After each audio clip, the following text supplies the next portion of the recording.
Hi friends, how is it going on? This is your English trainer Deepak Arora. I welcome each one of you in today's video. In today's video we are going to discuss some common expression Hindi to English. ये वो expressions होते हैं जो हम English में कहना चाहते हैं but लेकिन कह नहीं पाते because of construction of sentences and because of appropriateness of words.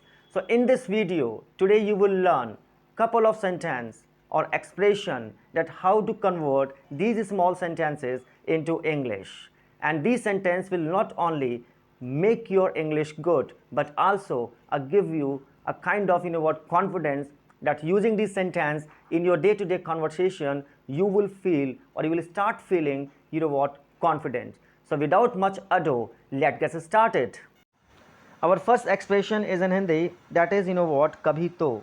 ये एक ऐसा एक्सप्रेशन होता है हिंदी में कि हम बहुत ज़्यादा यूज़ करते हैं कि कभी तो मिलो और कभी तो मेरे घर पे आइए. इस तरीके का हम हिंदी में सेंटेंस कहते हैं. तो आप इस सेंटेंस को इंग्लिश में कैसे ट्रांसलेट करेंगे और क्या एक्सप्रेशन होगा हमारा इंग्लिश में. तो इंग्लिश में इसका एक्सप्रेशन होगा do ever. Do ever. So now see the example. कभी तो अपना दिमाग लगाओ. Do ever apply your brain.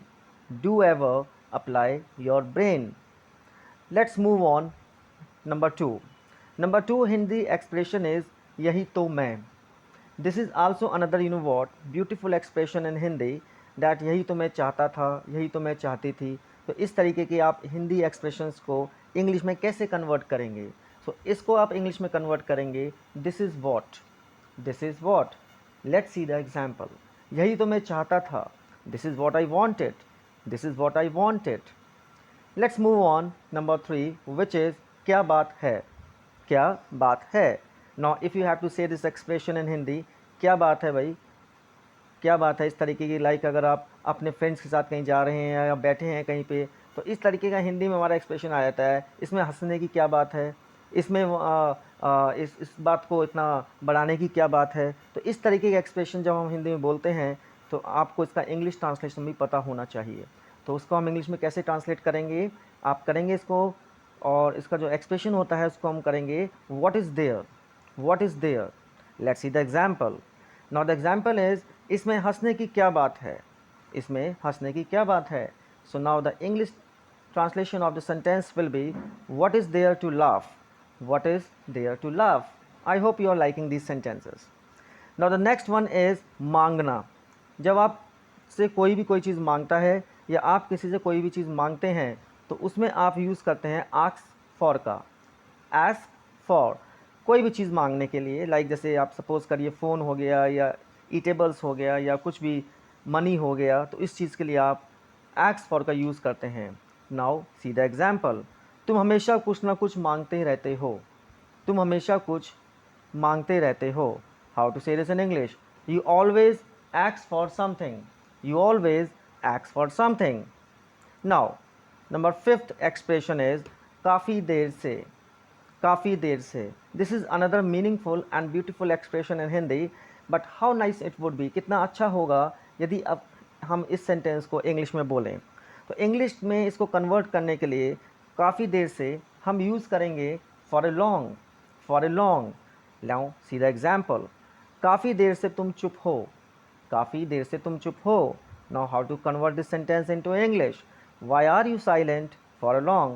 Why are you silent for a long. These are बहुत ही simple basic Hindi to English expressions हैं और मैं अपनी नेक्स्ट वीडियो में कुछ एडवांस एक्सप्रेशंस लेके आऊँगा जो कि आपको और आपकी इंग्लिश को इम्प्रूव करेंगे. So just please if you really just want to improve your communication skills so please do watch the video till last. Let's move on the next. Next one is my favourite. ये बहुत ज़्यादा हम हिंदी में use करते हैं जैसे कि let's what is that. Hindi expression is नाम के. जैसे हम कहते हैं तुम तो नाम के ही दोस्त हो. तुम तो बस नाम के ही रिश्तेदार हो. तुम तो बस नाम के ही मेरे हो. तो इस तरीके के आप हिंदी एक्सप्रेशंस को कैसे यूज़ करेंगे. अब हमें सोचना पड़ जाता है यदि हम कहते हैं तुम तो मेरे नाम के ही दोस्त हो तो आप इस सेंटेंस को कैसे करेंगे. How will you just translate this sentence. तो उसके लिए हम एक प्रॉपर और एक अप्रोप्रिएट एक्सप्रेशन को कहाँ से लेके आएँ. So this video is for you. इस वीडियो में आपको पता चलेगा कि प्रॉपर और व्हाट अप्रोप्रिएट वर्ड्स कैसे होते हैं और कहाँ यूज़ करने हैं. तो इस एक्सप्रेशन को आप नाम के लिए यूज़ करेंगे सो कॉल्ड। क्या यूज़ करेंगे? So called. Let's see the example. तुम तो बस नाम के ही दोस्त हो। ये बहुत प्यारा सेंटेंस है, बहुत practical sentence in today's time, so you can use this in English next time if you have to use it. तुम तो नाम के ही दोस्त हो। How to say this in English? You are just so called friend. You are just so called friend. Let's move on the next one. मुझे क्या पता था। मुझे क्या पता था। This is also another you know what very meaningful sentence in Hindi. लेकिन English में इसको कैसे कहेंगे? इंग्लिश में आप इससे बोलेंगे लिटिल डिड आई नो।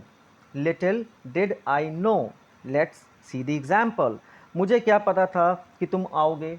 अब देखिए कितना प्यारा सेंटेंस हिंदी में है, लेकिन ये और भी ब्यूटीफुल हो जाएगा अगर आप इसको इंग्लिश में बनाएंगे तो। मुझे क्या पता था कि तुम आओगे। Little did I know that you would come. Little did I know that you would कम।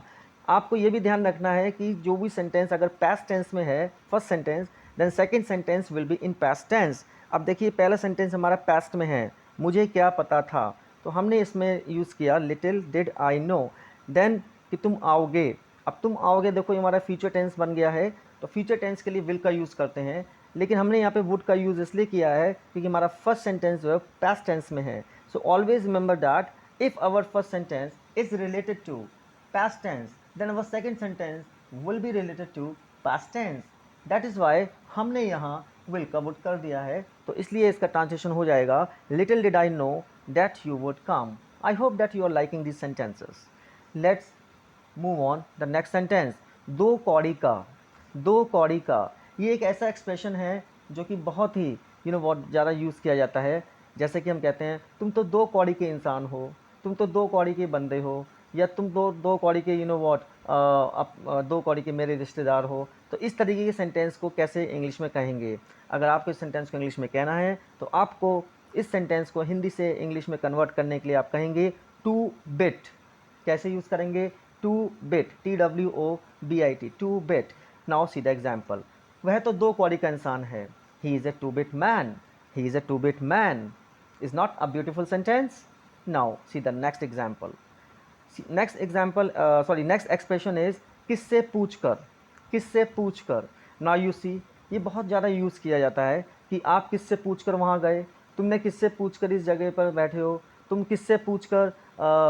किससे पूछकर मेरी कमीज़ ली है या शर्ट ली है, या तुमने किससे पूछकर ये काम किया है। तो इस तरीके के सेंटेंस को आप कैसे इंग्लिश में यूज़ करेंगे? इस हिंदी से इंग्लिश को एक्सप्रेशन में आप कन्वर्ट करेंगे by asking whom। By asking whom, या तुम किससे पूछकर मुझे आंखें दिखा रही हो। इस तरीके के सेंटेंस को आप कैसे यूज़ करेंगे? So let's see the example. किससे पूछकर तुम वहाँ गए हो। इंग्लिश में by asking whom did you go there। by asking whom did you go there। now move on the next one, that is जानबूझकर। जानबूझकर ये भी बहुत ज़्यादा यूज़ करते हैं हम हिंदी में, कि जैसे जानबूझकर अगर आपको कोई फ्रेंड कह रहा है या मम्मी आपसे कह रही है कि तुमने तो जानबूझकर ही काम किया है, या तुमने मेरे बालों को खींच लिया है जानबूझकर। तो इस तरीके के आप एक्सप्रेशन को हिंदी में कैसे यूज़ करेंगे? या तुम मुझे जानबूझकर परेशान करते हो, ठीक है ना। इस तरीके के सेंटेंस को आप कैसे इंग्लिश में यूज़ करेंगे? तो इसके लिए जो इंग्लिश एक्सप्रेशन आएगा उस जानबूझकर के लिए हम यूज़ करेंगे on purpose. On purpose. On purpose. Now see the example. तुम जानबूझकर मुझे परेशान करते हो। तुम जानबूझकर मुझे परेशान करते हो। Now see the example. You bug me, परेशान करने के लिए होता है बग, BUG। तो you bug me on purpose. You bug me on purpose. Now see the second last sentence. समय का पता नहीं चलता। वाकई में समय का पता नहीं चलता आजकल, like everybody is so busy, like in their work और like in their kind of activities. तो वाकई में समय का पता नहीं चलता। और अगर आप इस सेंटेंस को इंग्लिश में कहना चाहते हैं तो आप कैसे कहेंगे? इसके लिए हम यूज़ करेंगे time flies.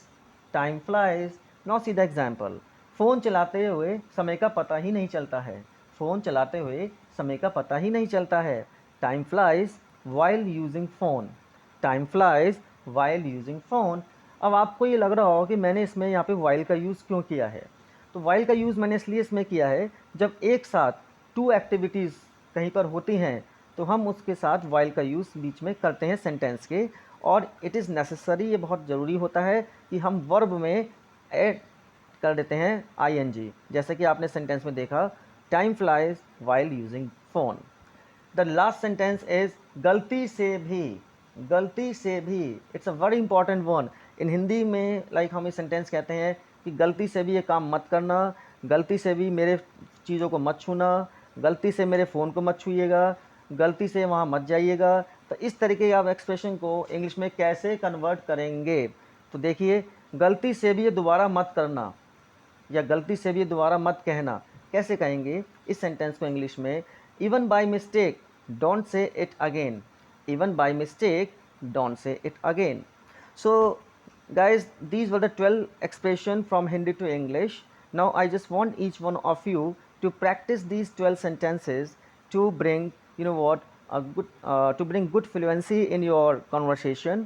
And I personally feel कि अगर आप इन sentences को practice करते हैं daily, so these sentences will bring a sort of change in your, you know what, English communication.